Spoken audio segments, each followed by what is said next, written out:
The cellar key hung on a plain ribbon inside a locked drawer, and in the second autumn of her marriage, Eleanor Hale, Duchess of Ashcombe, found a housemaid standing before the cellar door with a candle in one hand and a question in her mouth she had not yet found the courage to ask. The girl was new, and had heard the old servants murmur about a chest kept below the wine racks, wrapped in linen, never opened, never spoken of above a whisper.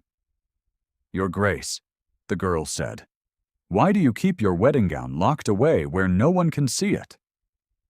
Eleanor did not answer at once.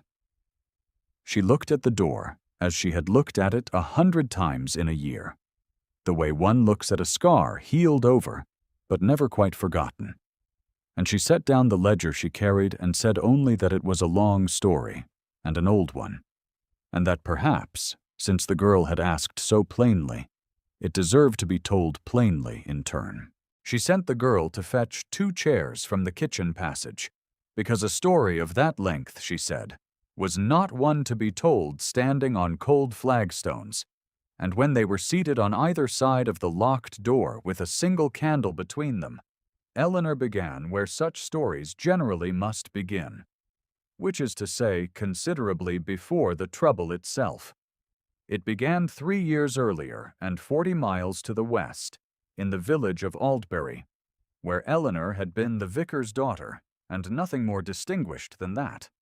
Her father had died in the spring of a fever that took half the parish with him, and left behind a name respected by everyone, and a purse respected by no one. There had been no fortune to speak of.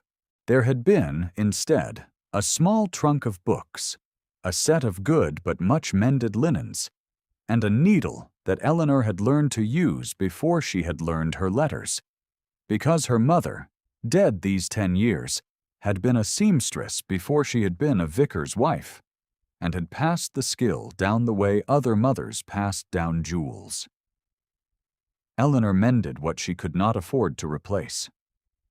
She let down hems and turned collars, and when the parish could spare nothing else for her, she was grateful for a position that spared her the workhouse and the shame of it.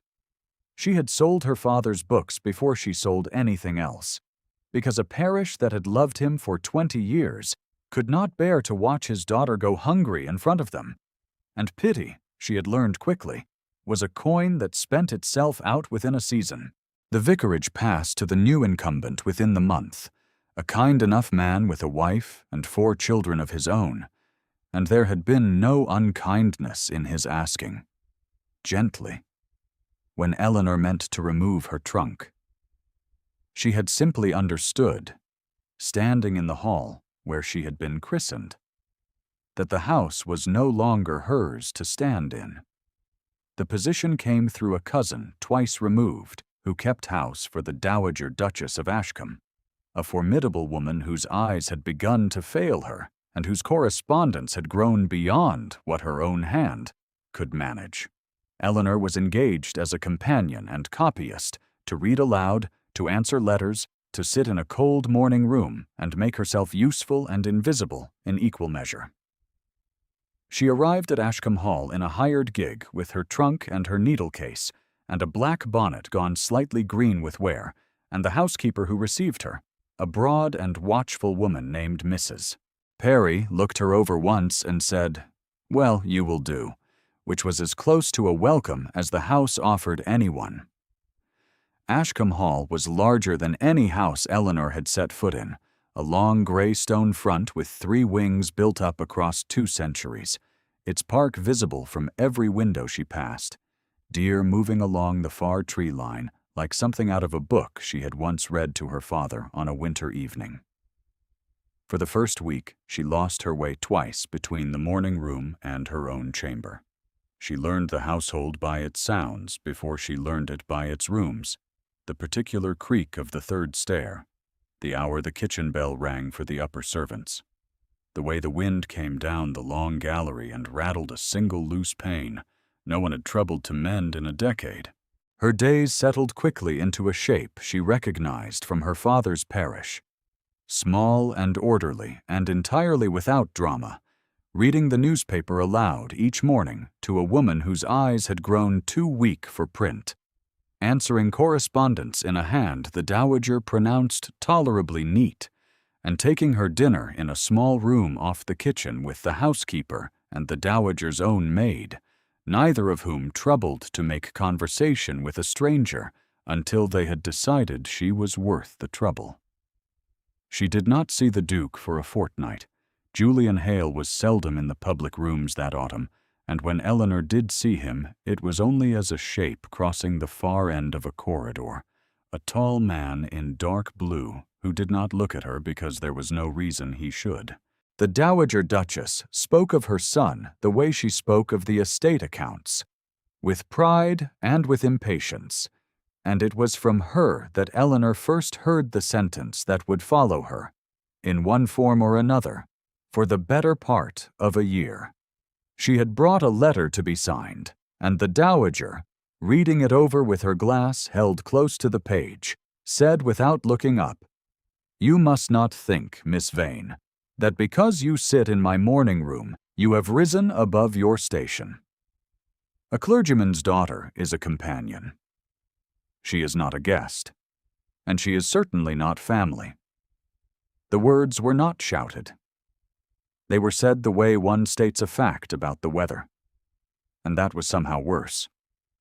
Eleanor had signed the letter and set it on the tray without comment, because a companion did not argue with the woman who paid her wages, and because there had been nothing in the sentence that was not, strictly speaking, true. She was not family. She had no illusions on that account, It was only that the words had been chosen with a precision that told her the Dowager had prepared them in advance, had perhaps prepared some version of them for every companion who had ever passed through that morning room, and that Eleanor was simply the latest to receive them. Eleanor kept to her work and told herself it did not matter what an old woman thought of a girl she had hired to read her letters. That first winter, all the same, something began to happen that Eleanor could not entirely account for. She began to notice, in the way one notices a draft under a door before one can name its source, that the Duke was often in whatever room she occupied. He would come in to fetch a book he did not need and remain to read by the same fire. He asked her opinion of the estate ledgers once, briefly, and then again a week later, as though her answer the first time had been worth returning for. He never said anything that could not be repeated to his mother without offense. He was, in every particular that mattered to the world, correct. There was, for instance, the matter of the estate maps. He brought them to the morning room one wet afternoon, under the pretense that his mother wished Eleanor to copy the boundary descriptions into a fresh ledger, though the Dowager had said nothing of the kind, and he stayed to answer questions Eleanor had not thought to ask until he had answered them, about the tenant farms and the mill, and the long dispute over a stretch of common land that had outlived 3 dukes before him. There was, too, the matter of the Sunday visits to the almshouse at the edge of the village, which the Dowager had long ago delegated to whichever companion currently held the post, and which Eleanor had continued out of habit from her father's parish rather than any sense of duty owed to Ashcombe. She was surprised, on the 3rd such visit, to find the Duke had ridden out ahead of her and was already inside, sitting beside an old woman's bed, listening to complaints about a leaking roof he promised, before he left, to have seen to within the week. He did not explain his presence there, and Eleanor did not ask him to.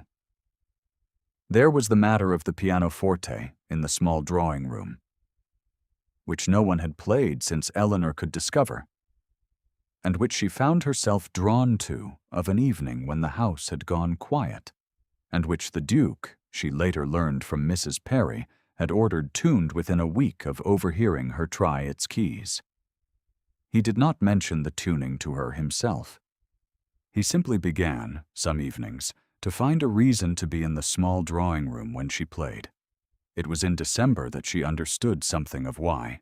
A tenant family on the eastern boundary had lost their roof to a storm, and lost with it the child's only coat. and Eleanor sat up past midnight in the servants' hall with a candle and a needle, cutting down one of her own old cloaks to fit a boy of 6.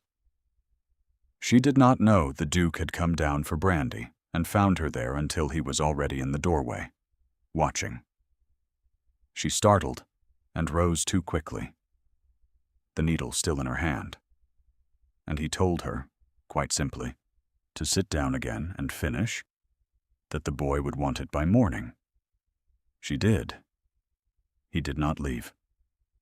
He stood by the cold hearth for the better part of an hour and said almost nothing. And when she was finished, he took the little coat from her hands and turned it over once, inspecting the stitches with a gravity that seemed out of proportion to a child's garment, and said only that it was good work, and that he had not known a companion's hands could do it. She told him, because it was true, and because something in his stillness invited truth, that her mother had taught her, and that a needle was a poor inheritance, but an honest one. He asked after a silence long enough that she thought the question had passed him by, whether the boy's family had asked for the mending, or whether she had simply seen the need and set to it herself.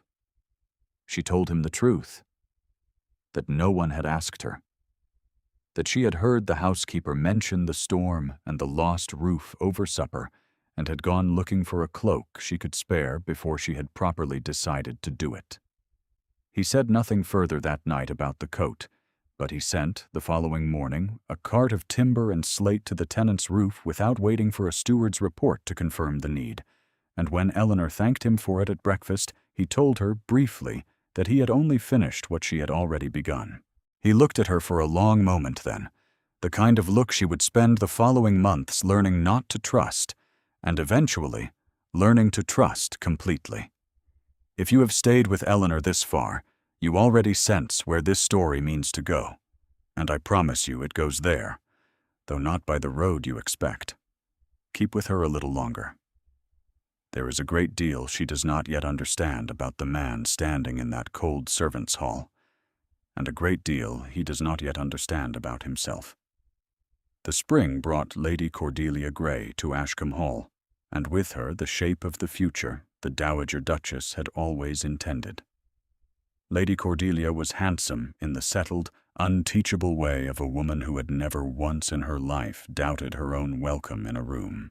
She arrived with 3 trunks and a lady's maid, who traveled separately with a 4th, and she moved through the hall on her first afternoon as though she had already been given the keys, pausing before the long gallery's portraits to name, without being asked, which ancestor had married which fortune, and in what year the alliance had paid for the West Wing's roof. Her family's land marched alongside the Ashcombe boundary for 11 miles, and the Dowager spoke of the 2 estates joined as though the marriage were already a matter of survey and deed rather than affection. At a dinner in April, with the whole table listening, Lady Cordelia remarked, in a voice pitched to Carrie without seeming to try, that she did wonder sometimes what a companion found to occupy her days, since surely reading aloud and copying letters left a great deal of time for idleness. It was not unkind, on its surface. It did not need to be. Eleanor felt the color rise in her throat, and said nothing. And across the table she felt, rather than saw, the Duke go very still. He did not defend her that night. She told herself it was because a defense would have drawn more attention to the wound than the wound itself had done, and she was very nearly right. Lady Cordelia, for her part, seemed entirely satisfied with the evening's small cruelty, and turned the conversation smoothly to the following week's hunt, as though she had done nothing out of the ordinary in passing the salt. The Dowager Duchess, watching from the head of the table, allowed herself the faintest approving nod in her guest's direction, a gesture so slight that Eleanor might have imagined it had she not spent a year learning to read that particular woman's face for exactly such small verdicts. She noticed, all the same, in the weeks that followed, how carefully he began to arrange the smallest kindnesses, so that they could not be mistaken for courtship. and could not, therefore, be taken from her. He sent a note asking her to walk with him, to look over a hedge that wanted mending, and framed it as a matter of estate business. He asked her to read to his mother in the evenings when the dowager's eyes grew tired, knowing it would place Eleanor by the fire in the family rooms, rather than in her own cold chamber. "Come inside," he told her once, when she had stayed too long in the garden reading letters in failing light, "before you take a chill." It was an order, not an invitation, and she obeyed it the way one obeys a duke, and only afterward understood that it had been, in its plain and graceless way, a kind of care. There was another evening, later in May, when Lady Cordelia had proposed a game of cards for high stakes among the younger guests, more for the pleasure of watching a companion lose money she did not have than for any real interest in the game. And the Duke had crossed the room before Eleanor could open her mouth to decline, and told the table, in a voice that allowed no further discussion, that he required Miss Vane's assistance with the household accounts before supper. There were no accounts requiring her assistance. She understood that as clearly as everyone else in the room understood it. And she followed him out all the same, grateful for a rescue disguised carefully enough that no one could name it a rescue at all. She began, without quite permitting herself to name it, to listen for his step in a corridor. She began to know, without looking, which chair in a crowded room he had chosen, and to feel the specific warmth of it when he chose the one nearest her own. Her hand, offering him a cup of tea one evening, was not quite steady, and she saw him notice, and neither of them spoke of it. She told herself these were a companion's foolish fancies, and nothing more, because a duke did not court a clergyman's daughter with no fortune and no name worth the mentioning, and because she had been raised to know precisely where the world's doors opened for a woman like her, and where they did not. It was in June, on an afternoon she would remember with unusual clarity for the rest of her life, that she came upon him in the long gallery standing before a portrait he did not often visit. She had not meant to intrude.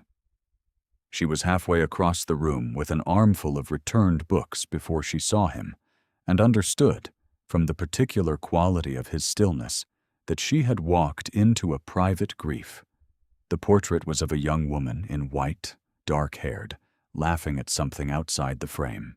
Eleanor began to withdraw, and he stopped her with a single word. Her name, spoken for the first time without a title attached to it. And the sound of it in his voice arrested her more completely than any command had done. "That was Diana," he said.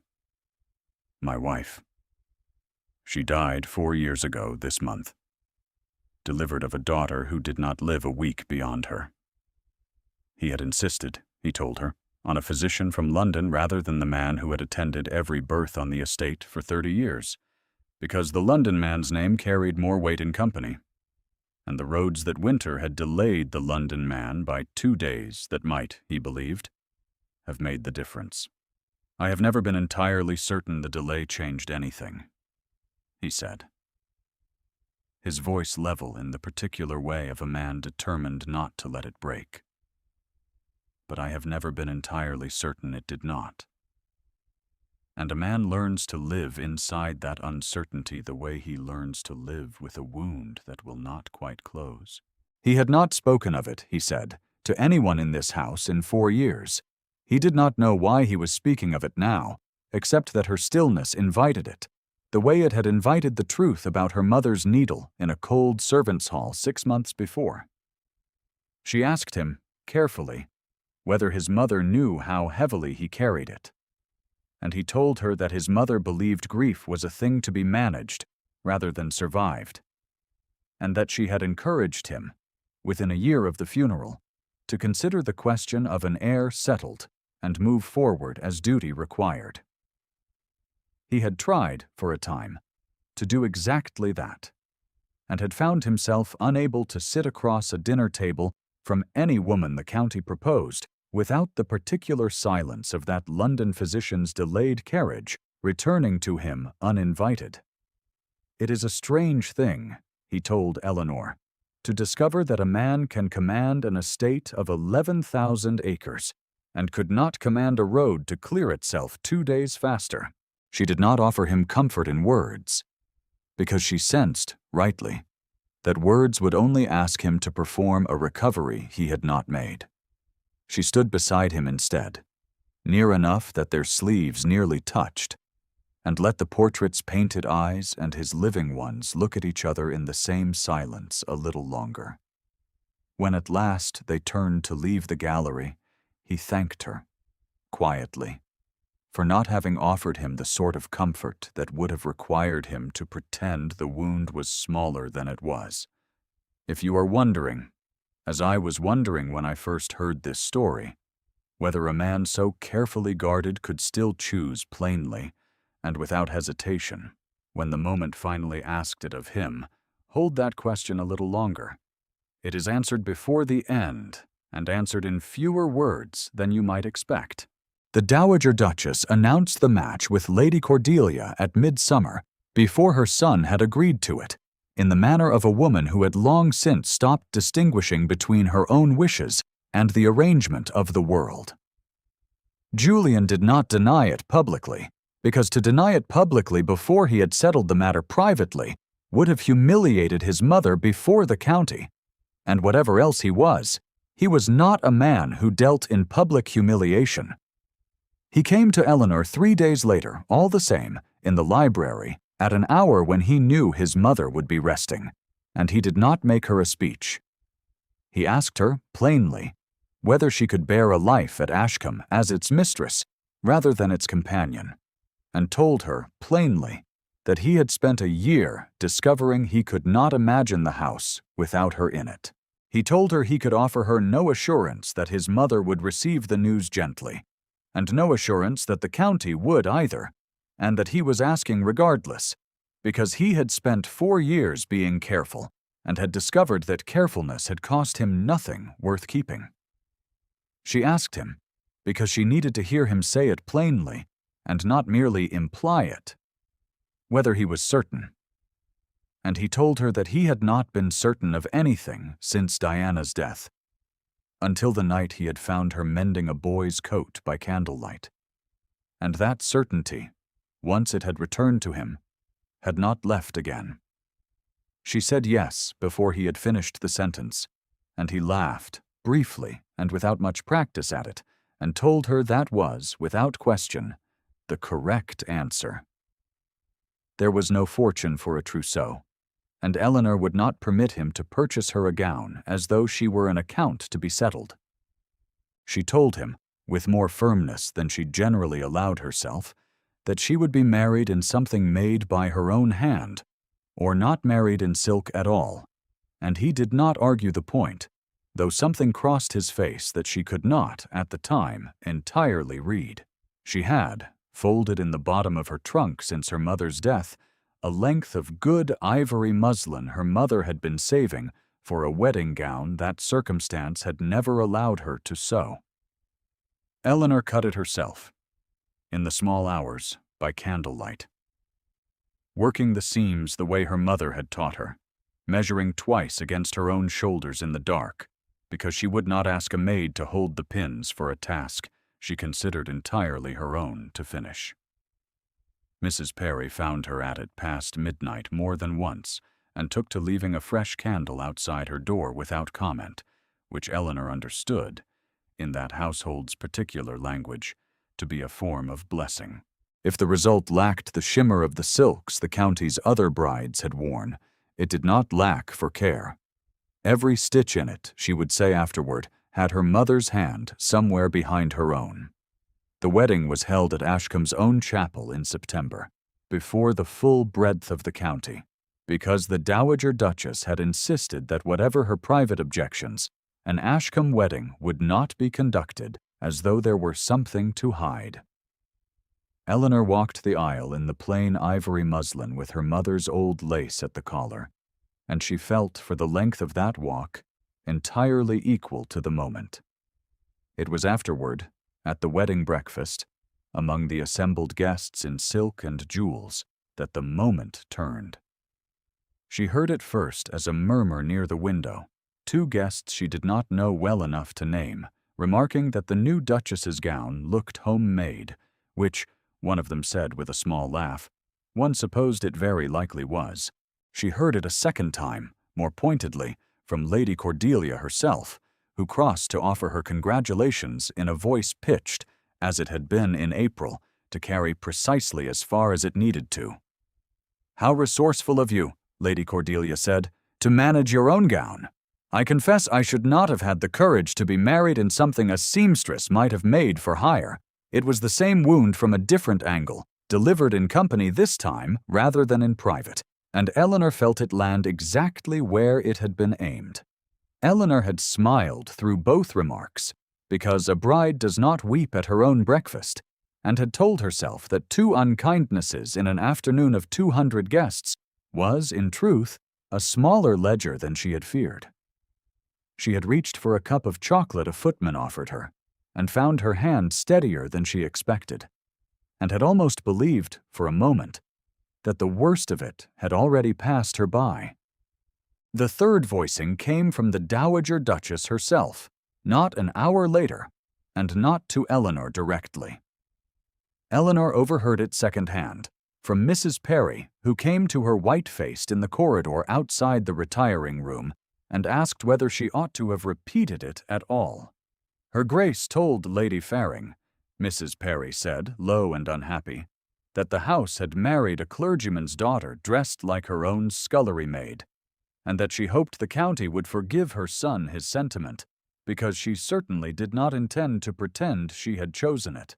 Eleanor stood very still in the corridor, and said that she was glad, at least, to have been told plainly, rather than left to guess at what was already being said behind her back. She looked for Julian across the crowded breakfast room, and found him a moment too late, already caught in a conversation with a group of his mother's oldest friends, his face composed into the particular blankness she now recognized as the one he wore over Diana. She understood, with a swiftness that surprised her, that the sight of a bride in white had reached back into a grief he had never fully set down, and that his silence in that room was not indifference to her, but a man standing very carefully at the edge of an old wound so that it would not be seen to open in front of 200 guests. She understood it, and understanding it did not make it hurt less. She excused herself before the dancing began, climbed the stairs to her new rooms alone, and stood a long while at the window before she went down to the cellar herself, unlocked the old wine store with a key she had found among the housekeeper's ring, and laid the gown inside a chest, wrapped in linen, because she could not bear to burn something her mother's hands had helped to make, and could not, for a great many months afterward, bear to look at it either. If a season of quiet followed, I will not pretend to you that it was an easy one, though it was, in its own way, a season of small and unremarked repairs. Stay with her through it. What comes after is worth the waiting. Julian found her an hour later, sitting on the cellar steps in the dark with the key still in her hand, and he did not ask what she had done with the gown, because Mrs. Perry had already told him, in a housekeeper's careful, unhappy detail, everything that had been said that afternoon. He sat down on the step below her, which put his coat in the dust, and his dignity, for once entirely beside the point. And he told her that he had been a coward in that breakfast room, and that he had known it the moment she left it, and that knowing it had not made him rise from his chair any faster than shame allowed. He told her, haltingly, about the fire that had taken the little wardrobe of Diana's things in the years since her death, everything but a single locket, and how the sight of a woman he loved standing in white before an audience prepared to judge her had struck something in him he had not braced himself against. "It is no excuse," he said. "You needed me to cross that room in a moment, and I did not. and I am asking you to believe that I will not fail you that way again. Though I understand you have very little reason tonight to take my word for it." She asked him, once he had finished, why he had not simply told her about the fire and the locket before the wedding, so that she might have understood in that breakfast room what his silence had actually been made of. He told her that he had not fully understood it himself until he saw her walking toward the chapel that morning in white, and felt something in his chest close over before he could name it, and that a man does not always have his own grief catalogued and ready to explain on the very day he most needs it explained. She sat with that a long while, turning the cellar key over in her fingers, and told him, finally, that she believed him, and that believing him was not yet the same as no longer hurting. And he told her that he understood the difference, and would wait for the second thing without demanding it before its time. She did not forgive him all at once, because a wound like that does not close on a single sentence, however well meant. She noticed all the same, over the weeks that followed, the shape his repair took. He did not speak of it again in grand terms. He simply began, in small and consistent ways, to make certain no one at Ashcombe mistook his silence for shame twice. When a neighbor's wife made a remark at a dinner about companions who married above themselves, he answered before Eleanor could open her mouth, in 3 sentences delivered without raising his voice, and the neighbor's wife did not raise the subject again in that house. When his mother, testing the ground once more, suggested that a duchess ought to sit for a formal portrait in something more befitting her position than the gown in the cellar, he told her, gently but without room for argument, that the gown in the cellar was not a subject open for further discussion in his hearing. It was Mrs. Perry, in the end, who forced the reckoning that neither of them had found the courage to arrange themselves. The house was to hold its first great ball of the winter season under its new duchess. The same room, the same chandeliers, very nearly the same guests who had stood in that breakfast room in September. And 3 days before it, Mrs. Perry came to Eleanor with the cellar key still warm from her own pocket, and said plainly that a duchess who hid her own wedding day in the dark was letting a handful of unkind mouths write the history of a marriage that deserved better telling. Eleanor sat with that for a long while before she carried the key to Julian herself. The ball was held on the 2nd Thursday of December, and the county came in silk and diamonds, much as it had come to the wedding breakfast, and the Dowager Duchess presided over the receiving line with the same composed authority she had presided over everything at Ashcombe for 30 years. Eleanor stood beside her at the head of the stairs in the deep green silk chosen for the evening, greeting names she now half recognized, and if her hands were cold inside her gloves, she kept them folded in a way that betrayed nothing to the 200 guests filing past. Lady Cordelia arrived among the later carriages, resplendent in ice blue, and paused just long enough at the top of the stairs to remark, to no one and to everyone, how charming it was that the new duchess had recovered so entirely from whatever indisposition had kept her from finishing the wedding breakfast in September. The remark found its mark, and Eleanor let it pass over her without answer, because she had promised herself, dressing that evening, that she would give the room no further wounds to repeat. It was Julian who, an hour into the evening, asked the orchestra to pause and the room to attend him. In the same voice he used to settle estate disputes, unhurried and entirely certain of itself, conversation folded away by degrees, the way it does in a large room when enough heads turn toward a single point, until even the footmen along the wall stood still with their trays half raised. He did not deliver a speech. Speeches, Eleanor would think afterward, were not a language he had ever been taught to trust. He crossed the floor to where she stood near the terrace doors, unhurried, 3 long strides that the whole room watched him take, and stopped close enough that she could see the color had not left his face this time, and he took her hand in front of every person who had stood in that same room in September and watched him fail to take it. She sewed that gown herself. Out of love, he said, and this house will honor it. 11 words, plain and irrevocable, and he said nothing further.